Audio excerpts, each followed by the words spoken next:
Welcome to Dark Knight Films Reviews and another Hammer Productions night.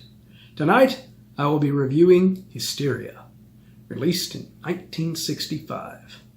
Hysteria stars Robert Webber, Anthony Newlands, Jennifer Jayne, Maurice Denham,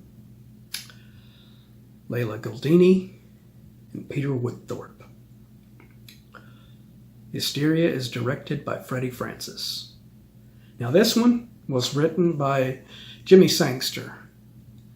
And as much as I like certain moments of this script, I think this is one of Jimmy Sangster's weaker scripts. I think the storyline of Robert Webber's Chris Smith at the opening, not knowing who he is, having like this amnesia and everything is nice little concept. It's really well done.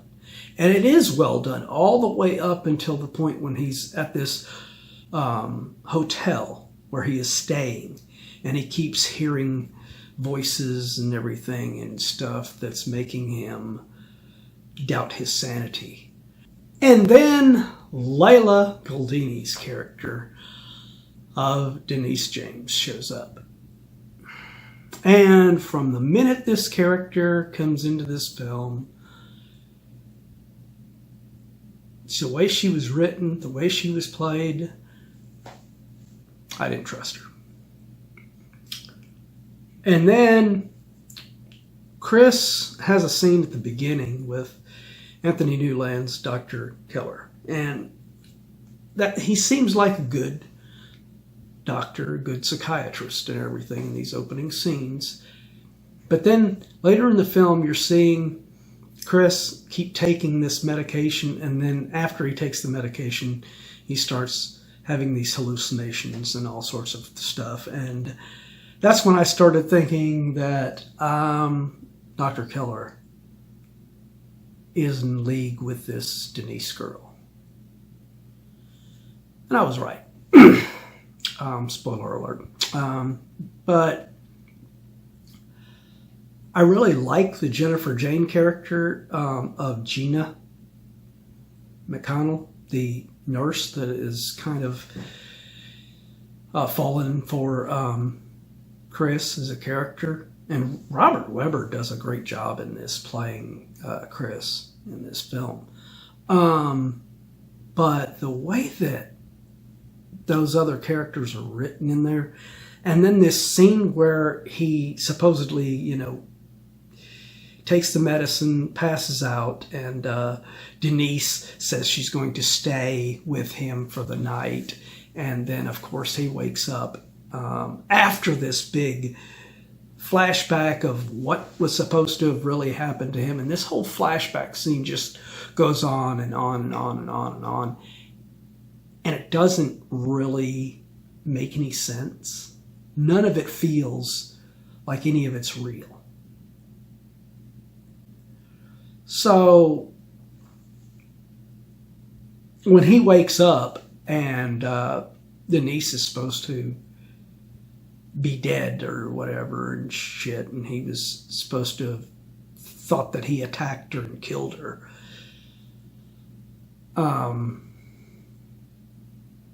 And then you find this other woman dead in the bathroom in there. I mean, because he immediately he calls for help, and Gina comes to help him.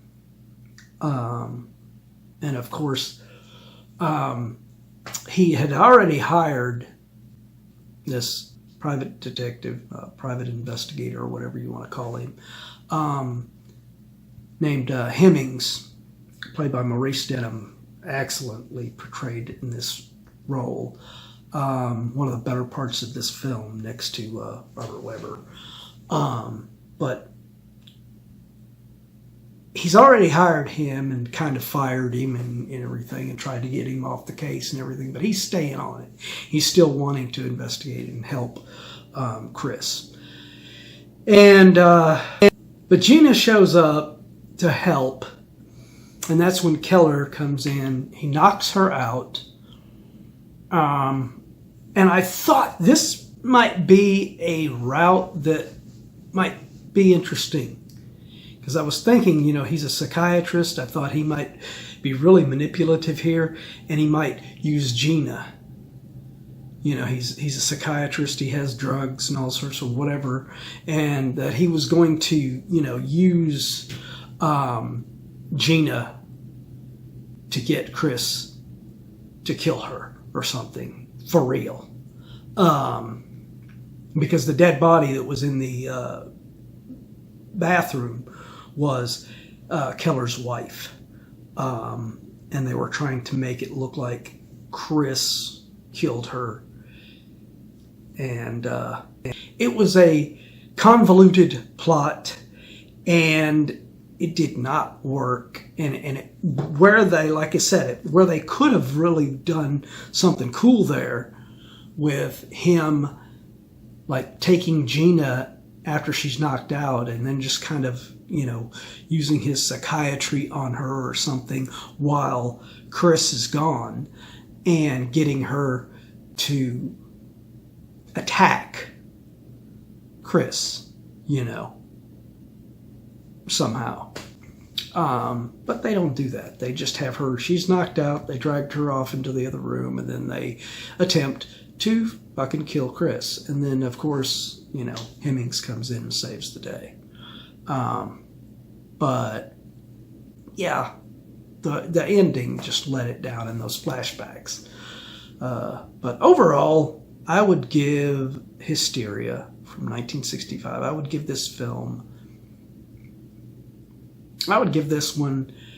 a 8.0 out of 10. It's not a bad film, and if you can get past the convoluted finale, you might enjoy it really good, because it is a really fun psychological thriller from Hammer here. But what do you think? Have you seen this film? Do you want to see this film now that I've reviewed it? Let me know in those comments down below. And don't forget to like, share, and subscribe. And don't forget to click that bell icon so you can be notified about future videos. And while you're by that subscribe button, don't forget to hit that join button so you can become a Dark Knight fan. All right, so that's the end of another Hammer movie night. Hope you will join me tomorrow for another action movie night. Until then, thanks for watching.